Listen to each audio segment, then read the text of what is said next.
तो आज हम विस्तार से समझने वाले हैं कि प्याज और लहसुन क्यों खाने चाहिए। अरे भाई, ये तो सब्जियां है, जमीन में उगती है और ये तो शाकाहार भी है, तो फिर इसको क्यों ना खाया जाए? Is it right? अरे स्वामी जी, आपकी बात बिल्कुल सही है।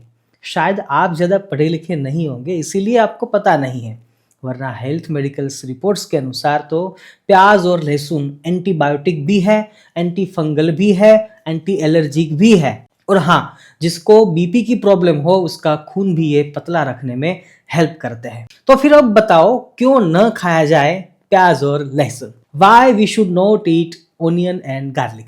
Let's explain deeply and wisely. Well, Instagram पे हमने एक वीडियो अपलोड किया था मैगी का, कि क्यों मैगी ज्यादा नहीं खानी चाहिए, और बच्चों को और सबको। फेसबुक और इंस्टाग्राम पे कुछ टोटल 28 से 30 लाख लोगों ने ये वीडियो देखा। समझदार लोगों ने अप्रिशिएट किया और कुछ लोगों ने एज यूजुअल विरोध भी प्रदर्शित किया। परंतु कुछ जिज्ञासु ने कमेंट्स में पूछा कि स्वामी जी, चलो ये तो मान लिया कि मैगी मैदे में से बनती है और इसीलिए वे अनहेल्दी भी है, तो इसीलिए नहीं खानी चाहिए, लेकिन प्याज और लहसुन ये क्यों न खाए? ये बात कुछ हजम नहीं होती। कृपया विस्तार से समझाइए। सवाल बेशक बढ़िया है तो जवाब भी बढ़िया ही मिलेगा। Let understand deeply. देखिए, बात कुछ ऐसी है कि ये सवाल के ऊपर कई सारे महापुरुषों ने अपने अनुभव और शास्त्रों का प्रमाण देकर कई 100 बार ये बातें करी है, लेकिन हमें तो कुछ याद रखना है ही नहीं। और वैसे भी मना करने वाले 10 लोग हो और ये खाना चाहिए ऐसा कहने वाले 1000 लोग हो, तो फिर जीत किसकी होगी? आप समझदार ही है, समझ ही गए होंगे। हाँ, तो ये बात को हम 5 विभाग से समझेंगे। पहला, मेरा निजी मंतव्य। दूसरा, हिंदू धर्म के सिवा और कौन से धर्मों ने प्याज और लहसुन खाने की परमिशन नहीं दी है। तीसरा, कुछ आध्यात्मिक कारण और वो भी शास्त्रोक्त प्रमाण से। चौथा, कुछ साइंटिफिक रीजंस मॉडर्न रिसर्च के अनुसार। और पांचवा, ये खाने से आने वाली हमारी हर रोज की दिनचर्या की विडंबनाएं। तो चलिए, देर किस बात की, शुरू करते हैं शुरू से। और हाँ, वीडियो को लास्ट तक देखिएगा जरूर। आगे का वीडियो देखने से पहले विनती है कि प्याज और लहसुन के बारे में आपने जो भी अच्छा या बुरा कभी भी सुना है, उसे सिर्फ 15 मिनट के लिए कृपया भूल जाइए। हाँ, आखिर में निर्णय आपको ही लेना है, लेकिन अभी नहीं, वीडियो को पूरा देखने के बाद।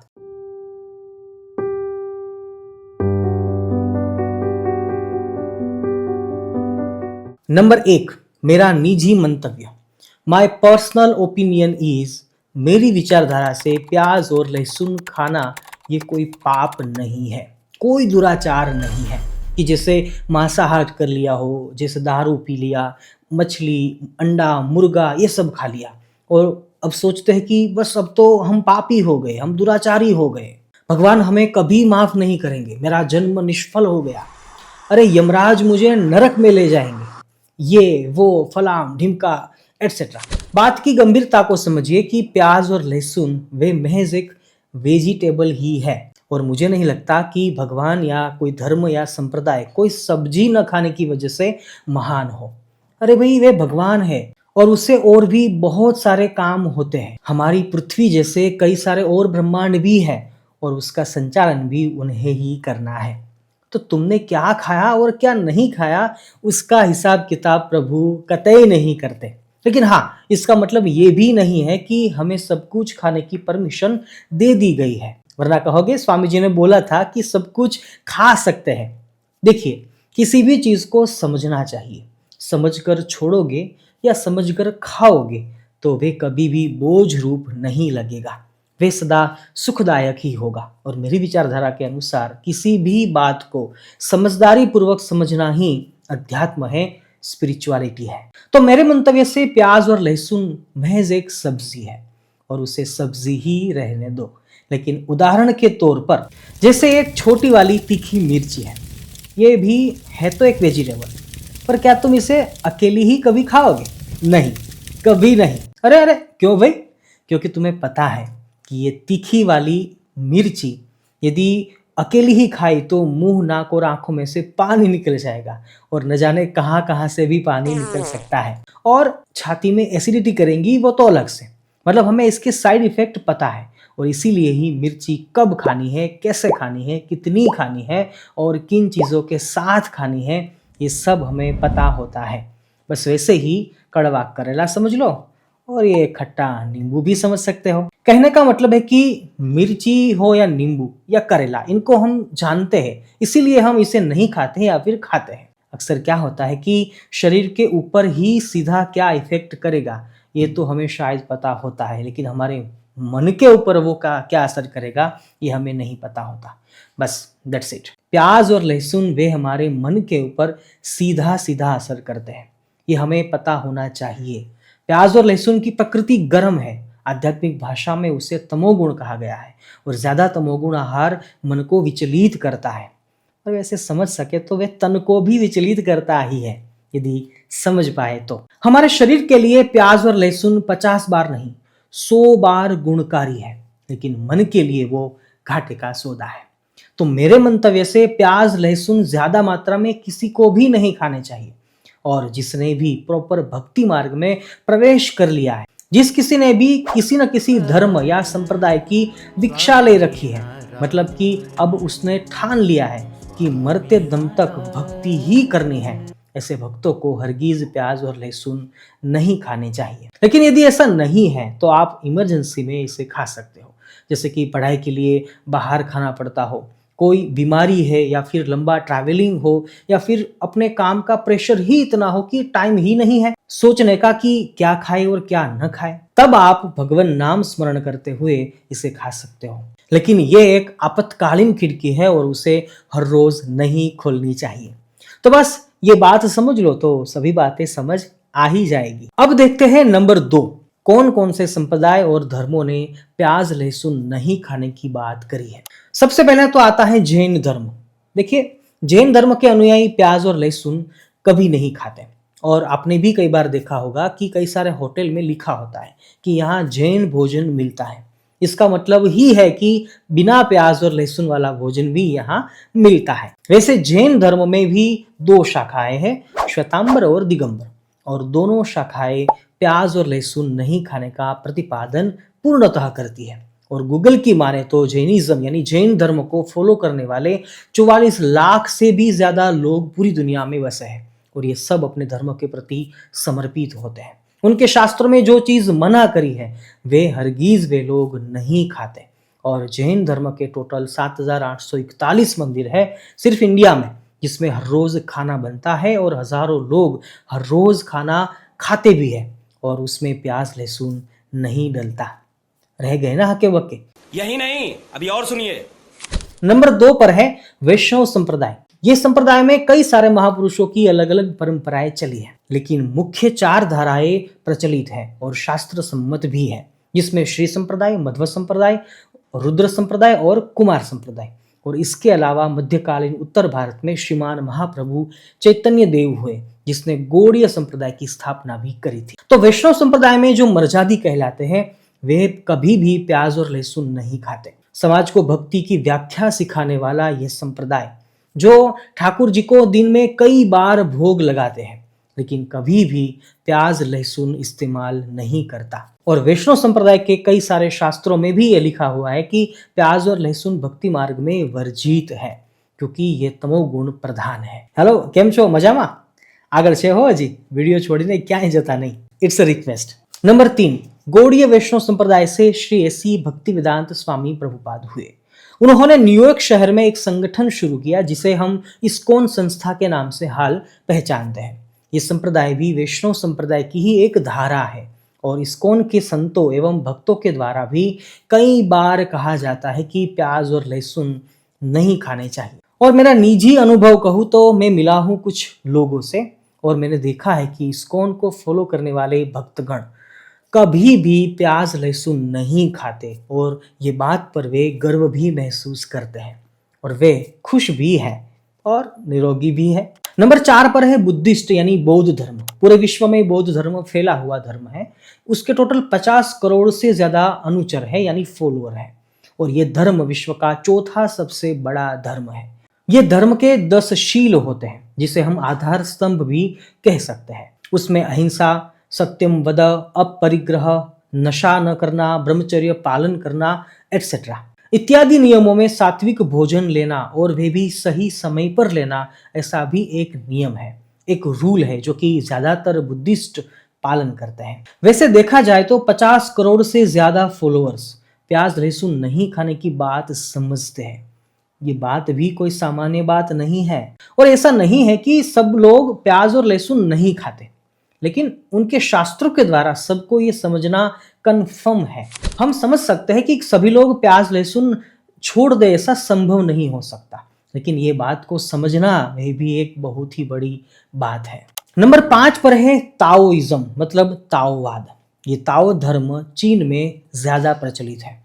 चीनी लोगों के विचारों में सबसे महत्वपूर्ण विचारधाराओं में से ये एक है। चीन के कुछ हिस्सों में कन्फ्यूशियावाद तो कुछ हिस्सों में ताओ धर्म आज भी प्रचलित है। ये ताओ धर्म की स्थापना संत लाओ त्जू के द्वारा की गई थी। इसका अर्थ है आंतरिक चेतना का मार्ग। ये धर्म यही बात बताता है कि यदि आप मन और चित्त को समझोगे तो आप अच्छे मानव बन सकते हो।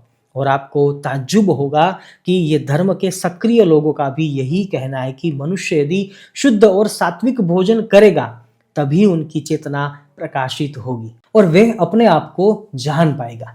ये धर्म में भी पहले प्याज लहसुन नहीं खाया जाता था।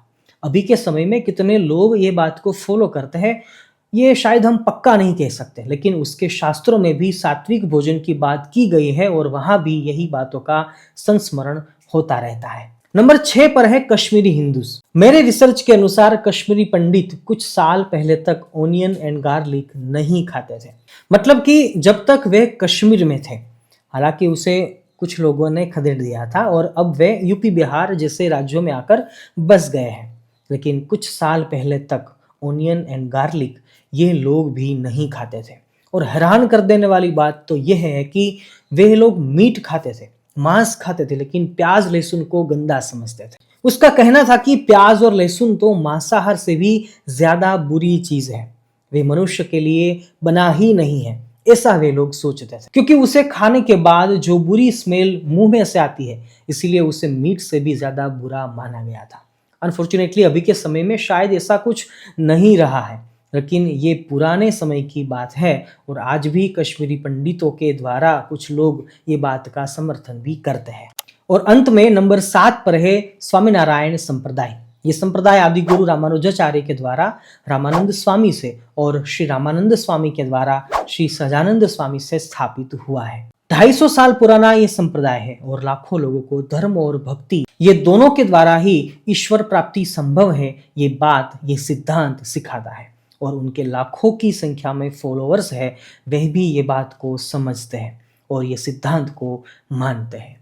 करीबन 5000 साधु के द्वारा समग्र विश्व में ये संप्रदाय फूला फाला है। ये संप्रदाय के साधु एवं भक्तगण स्वामीनारायण को श्री कृष्ण का कलयुग में हुआ अवतार समझते हैं। ये संप्रदाय के फॉलोअर्स शिक्षापत्री नामक ग्रंथ को पवित्र और भगवत वाणी समझकर उसकी पूजा करते हैं और वही शिक्षापत्री के अनुसार ही प्याज लहसुन इत्यादि तामसी पदार्थ ये संप्रदाय के भक्त भी कभी नहीं खाते हैं।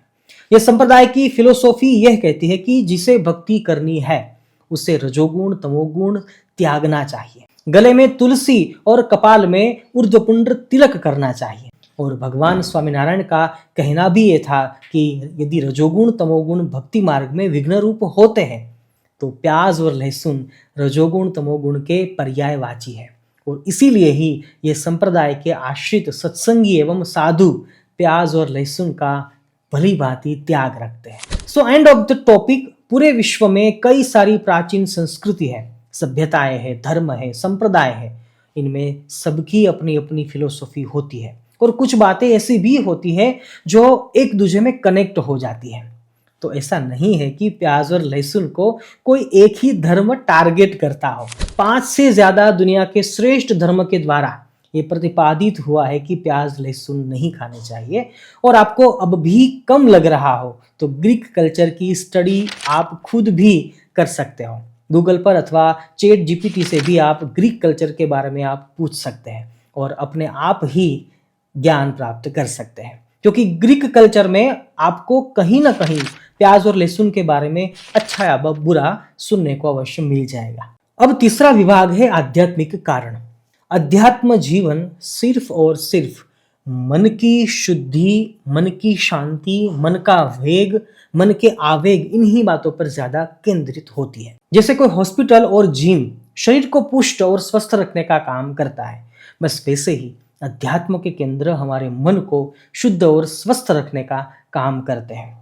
तात्पर्य है कि हमारे ऋषि मुनियों के द्वारा जब भी मन को कंट्रोल में लाने का संबोधन किया गया, तब तब भोजन एक महत्वपूर्ण टॉपिक रहा होगा और ऑब्वियसली होना भी चाहिए। और रही बात भोजन की, तो साइंस भी अब प्रूफ कर चुका है कि भोजन से सूक्ष्म मन बनता है। मतलब कि आप जैसा अन्न खाएंगे वैसा मन भी बनेगा। ऐसा नहीं है कि 2 3 4 5 दिन में वैसा मन बन जाएगा, लेकिन लंबे समय के बाद आपका मन कुछ परिवर्तन जरूर ला सकता है। जैसा आपने बार बार खाया है वैसे विचार मन के अंदर उत्पन्न होते ही होते हैं।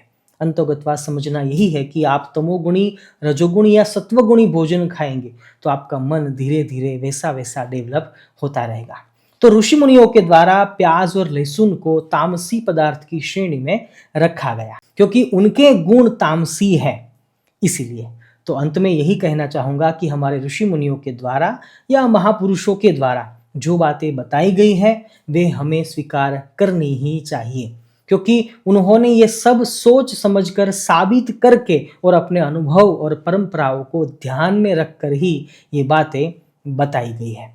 और शायद हमें कुछ बातें अच्छी ना भी लगे, तब भी हमें वे बातों को स्वीकार करना ही पड़ता है। हम उसका विरोध नहीं कर सकते क्योंकि हमारी कोई हैसियत ही नहीं है कि हम विरोध कर सके। तर्क हो सकता है, जिज्ञासा हो सकती है, कुछ नया जानने की भावना हो सकती है, लेकिन विरोध या उपेक्षा कतई नहीं हो सकता। तो अध्यात्म की सुरक्षा के लिए जब जब महापुरुषों या भगवान को ऐसा लगा कि क्या करना चाहिए, क्या नहीं करना चाहिए, तब तब उन्होंने बातें कही है, लिखी है और समाज को संबोधी गई है। शायद वे समय अलग अलग हो सकता है, संजोग अलग अलग हो सकते हैं, बात करने का तरीका भी शायद अलग अलग हो सकता है, लेकिन तात्पर्य और हेतु कभी अलग नहीं हो सकते हैं। अब मेरी ये बात पर जिसको भरोसा आता है वे भी सही है, जिसको भरोसा नहीं आता है वह भी सही है अपने विचारों से। अब समझेंगे number 4, scientific reason of not eating onion and garlic. आज दुख के साथ मुझे ये कहना पड़ रहा है कि कोई भी चीज, वस्तु, विचार या व्यक्ति जब विदेश से घूमकर फिर हमारे देश में आती है तभी उनकी वैल्यू बढ़ती है, हमारे लोग उन्हें स्वीकारते हैं। अदरवाइज हमारे देश की उपज का कोई मूल्य नहीं होता। जस्ट फॉर एग्जाम्पल, गुजरात में पाटण करके एक सिटी है, यहाँ की पटोला साड़ी अमेजिंग है, इनक्रेडिबल है, अनमैचेबल है। गुजरात के बाजारों में उनकी स्टार्टिंग प्राइस 1000 या 1200 से शुरू होती है, लेकिन यही साड़ी, यही डिजाइन में, यही मटेरियल, यही साइज जब विदेश से कंपनी का कोई लोगो लगाकर इंडिया में वापस आता है तो उनकी प्राइस 5 गुना ज्यादा बढ़ जाती है। ये बात मैं इसीलिए बता रहा हूं क्योंकि हमारे आयुर्वेद और चरक संहिता इत्यादि शास्त्रों में सब लिखा है, लेकिन वही बात जब विदेश के कोई प्रोफेसर कहेंगे, कोई रिसर्चर बात करेगा, तब जाकर हमारे यहाँ वो फेमस होगी। बस वैसे ही प्याज और लहसुन नहीं खाने चाहिए, ये बात हमारे पूर्वज कह गए हैं क्योंकि उनसे पित्त बढ़ता है, शरीर की गर्मी बढ़ा देता है, वायु का प्रकोप बढ़ता है। इन्हीं की वजह से दूसरे रोग शरीर में आते हैं और कुछ रोग ऐसे भी आ जाते हैं जो वापिस जाने का नाम नहीं लेते। ये सभी बातों को हमारे लोगों ने स्वीकार नहीं किया, लेकिन यही बात कोई गोरा प्रोफेसर इंग्लिश भाषा में बात करेगा तो ये सब लोग मान लेंगे। आज दुख के साथ कहना पड़ता है कि भारतीय लोगों की सोच कुछ ऐसी ही है कि ये अंग्रेज बोल रहा है तो सच्चा ही बोल रहा होगा, वे भला झूठ क्यों बोलेगा। ज्यादातर भारतीय यही सोचते हैं और ये सही में बड़ी दुखद बात है। As any sulphur rich ingredient, onion and garlic are very heating. They aggravate inner heating on both physical and emotional levels. For someone suffering from acid reflux, ulcers, colitis and heartburn, intestinal inflammation, skin rashes or redness, etc. aggravate the above mentioned problem in the body of every human being. समझ में आया कुछ? नहीं ना? चलो कोई ना, मैं समझाता हूँ। ये बात एक गोरे मनोवैज्ञानिक ने बताई है कि प्याज लहसुन सब लोग हर रोज नहीं खा सकते क्योंकि उनसे शरीर में ज्यादा गर्मी बढ़ती है और कई सारे रोग जो कि हमारे शरीर में पहले से ही पनप रहे हैं उसे ये बढ़ा देते हैं। तो बाहर के हवामान को ध्यान में रखकर ही इसे खाना चाहिए, वरना एसिडिटी, अल्सर, हार्टबर्न ये जैसी बीमारियां भी हो सकती हैं। अब यही बात हमारे पूर्वज हमें बता कर गए हैं, लेकिन हम तो उनकी बात सुनेंगे ही नहीं। हमें लगता है कि वे तो बुद्धू थे। खैर छोड़ो, हमें तो साइंटिफिकली प्रूफ करना था कि प्याज लहसुन नॉर्मल सब्जी की तरह हर रोज नहीं खा सकते, और ये प्रूफ हो चुका है। Now choice is yours. इसके अलावा आज का साइंस ये बात भी करता है कि प्याज और लहसुन खाने से आदमी की नर्वस सिस्टम वीक हो जाती है, मतलब कि वो क्विक डिसीजन परफेक्टली नहीं ले पाता। और इसी कारणों से प्लेन चलाने वाले पायलट को भी जैसे भारी वोल्टेज वाली दवाइयाँ, कोई नशा चढ़ाने वाली चीज़ें या फिर कोई अल्कोहल मिश्रित ड्रिंक नहीं दिया जाता, बस वैसे ही ऑनियन गार्लिक भी नहीं खाने दिया जाता, क्योंकि प्लेन में कभी भी इमरजेंसी आ पड़ती है और पायलट का मेंटली स्ट्रोंग रहना बहुत ज़रूरी होता है और डिसीजन परफेक्ट होना भी चाहिए। इसीलिए पायलट को भोजन में प्याज और लहसुन नहीं खाने दिया जाता। और हाँ, मैं सटीक बात करूँ तो ये बात भी मैंने कहीं से सुनी है, प्रूफ नहीं की है, लेकिन बात आई है तो कुछ तो सच्चाई ज़रूर होगी, ये बात कन्फर्म है। और मानो कि शायद ये बात में कुछ सच्चाई है तो हम सबको विचारने के लिए मजबूर कर सकती है। इसके अलावा ग्रीक कल्चर में wife at the feast of the Thermopost, जो कि एक ग्रीक कहानी है, उसे आप सुन सकते हो। इसके अलावा रोमन कल्चर के बारे में भी आप पढ़ सकते हो। ब्रिटिश कल्चर में भी विलियम शेक्सपियर की कहानियां भी आप पढ़ सकते हो। इजिप्ट कल्चर में भी कहीं ना कहीं प्याज के बारे में अच्छा या फिर बुरा सुनने को मिल जाएगा। टर्किश कल्चर में भी प्याज और लहसुन शैतान यानी कि शैतान के द्वारा बनाए गए हैं, ऐसा जानने और सुनने को मिला है। तो कहने का तात्पर्य यही है कि कई सारे धर्म, कल्चर, संप्रदाय, संस्कृति एवं सभ्यताएं जो कि ऑनियन एंड गार्लिक की बातें करते नजर आए हैं। मुझे पता है कि वीडियो बहुत लंबा हो गया है, लेकिन टॉपिक ही कुछ ऐसा है कि डीप में जाना पड़ेगा। So sorry for the long video, but let's continue. अब अंत में विभाग नंबर 5, हमारी हर रोज की दिनचर्या में प्याज और लहसुन कितनी विडंबनाएं लाता है। देखिए, अब ये थोड़ा पर्सनली ले रहा हूं कि मुझे टेस्टी खाना बहुत पसंद है और भगवान की दया से पता भी चलता है कि ये खाना टेस्टी है या फिर नहीं है, मतलब कि मेरी जिह्वा बहुत ही शौकीन है अच्छा खाने की। लेकिन एक सच बात बताऊं तो मैं जब संन्यास में नहीं आया था तब प्याज लहसुन बहुत खाता था, क्योंकि परिवार में सब खाते थे। लेकिन आज 17 साल हो गए मैंने प्याज लहसुन नहीं खाया, लेकिन फिर भी टेस्टी भोजन तो प्रसाद के रूप में हम बनाते भी हैं, आपने देखा भी होगा शायद, और भगवान को भोग धरा कर खाते भी हैं। कहने का तात्पर्य यही है कि यदि आपको कैप्सिकम पनीर की सब्जी खानी है तो अनियन गार्लिक डालने से सब्जी में कैप्सिकम या पनीर का टेस्ट तो आएगा ही नहीं, क्योंकि प्याज और लहसुन की फ्लेवर ही इतनी स्ट्रॉन्ग है कि वे किसी और के फ्लेवर बाहर निकलने ही नहीं देता। तो मेरे हिसाब से हर रोज सब्जी में या सलाद में प्याज लहसुन नहीं डालने चाहिए यदि आपको कोई भी चीज का प्रॉपर टेस्ट लेना हो तो। रही बात रोज की दिनचर्या की, तो यही बात को दूसरे एग्जाम्पल से हम समझते हैं। जैसे कई सारे कलर्स हैं, उसमें ब्लैक कलर एक ऐसा है जिसके साथ दूसरा कोई भी कलर हम मिक्स करेंगे तो वे भी ब्लैक ही हो जाएगा, क्योंकि ब्लैक कलर सब पर हावी हो जाता है। बस वैसे ही प्याज और लहसुन जिसके अंदर डालते हैं, वे सब्जी हो या फिर कोई भी अन्य भोजन हो, उसमें सिर्फ और सिर्फ प्याज और लहसुन ही छाए होंगे। रही बात रोज की दिनचर्या की, तो आपने भी ऐसा अनुभव कभी न कभी किया होगा, और मैंने तो कई बार किया है कि जब किसी ने प्याज खाई है और वह आदमी आपसे बात करने के लिए आया तो उसके मुंह से कितनी गंदी बदबू आती है जिसे आप स्मेल भी नहीं कर सकते, बर्दाश्त ही नहीं कर सकते। तो सोचो, जब आपने प्याज खाई हो तो सामने वाले की फीलिंग क्या होगी।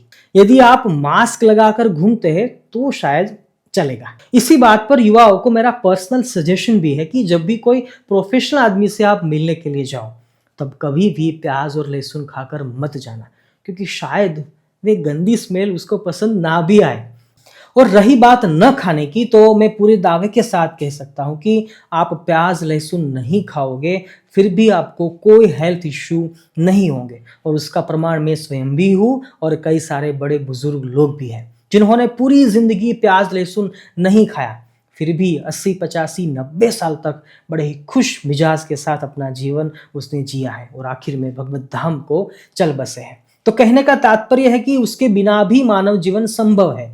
तो चिंता मत करिए और यदि आप चाहो तो कुछ दिनों तक एक्सपेरिमेंट जरूर करिए और यदि आपके शरीर में या मानसिक विचारों में कुछ फर्क नजर आए तो आप आगे बढ़ सकते हो, अदरवाइज नॉट। चलो यहां तक ये वीडियो देखी है तो आपको एक बोनस देता हूं कि प्याज लहसुन की जगह पर आप क्या क्या खा सकते हो जिससे आपके शरीर में प्रोटीन विटामिन मिनरल्स की कमी कभी नहीं होगी। नंबर 1, राई, मस्टर्ड। हर रोज की एक चुटकी मात्र राई शरीर को स्वस्थ रखने के लिए काफी है। नंबर 2, काली मिर्च, ब्लैक पेपर। ये भी बहुत फायदा कारक है हमारे शरीर के लिए। नंबर 3, अजवाइन। कभी कभी ये भी खानी चाहिए, आप कभी भी बीमार नहीं पड़ोगे। ये तीनों चीजों की तासीर भी गर्म है लेकिन इतनी भी गर्म नहीं है कि आपको नुकसान पहुंचा सके। और ये तीनों चीज प्याज लहसुन को डेफिनेटली रिप्लेस कर सकते हैं और ये मेरे खुद के अनुभव की बात से मैं बोल रहा हूं। ऐसा नहीं है कि किसी और ने लिखा था या बोला था और मैं वही बात को बता रहा हूं। तो आप मुझ पर भरोसा कर सकते हैं और ट्रायल मेथड से आप सात्विक भोजन और सात्विक जीवन में एंट्री कर सकते हैं। यदि आपको कुछ अच्छा फील होता है तो आप ये जर्नी में आगे बढ़ सकते हैं और यदि नहीं तो आप अपनी मर्जी के मालिक तो है ही। तो बस इन्हीं बातों से हमारी आज की चर्चा को हम समाप्त करने जा रहे हैं। आज हमने 5 तरीके से ये टॉपिक को समझाने का प्रयास किया है। आशा करता हूं कि ये बात और बात को करने का तात्पर्य आपको समझ आया होगा। आगे के टाइम पे फिर कभी इसके बारे में हम ज्यादा विस्तार से जानेंगे। लेकिन अत्र एव विरमामि नमामि यामि च। सभी को भाव से जय स्वामीनारायण, जय श्री कृष्ण, जय सिया राम, हर हर महादेव, हरि बोल, राधे राधे, वंदे मातरम।